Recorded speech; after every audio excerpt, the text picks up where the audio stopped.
ულამაზესი ქუჩები არის. მოვლილი, მოწესრიგებული, ესეთი სხვადასხვა ფერის აივანი აქვს ყველას. აბსოლუტურად. ძალიან ლამაზი ქალაქია. წყნარი, მშვიდი.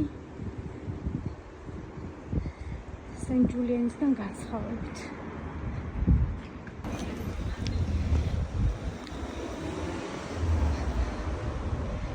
ესეთი ლამაზი აივებია. ფერადები სხვადასხვანაირი ფერის არის ყველგან. ერთ ქუჩა იყო, სადაც წითელი და ყვითლები იყო, აქ ლურჯებია. ძალიან ლამაზია.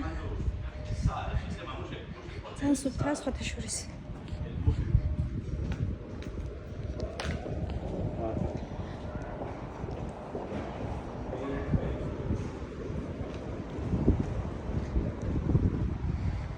ძალიან ბევრი აღმართი და დაღმართია გაითვალისწინეთ. ასე რომ კომფორტული ფეხსაცმელები ჩაიცრით და ისე იარეთ, თორე ძალიან დაიღლებით.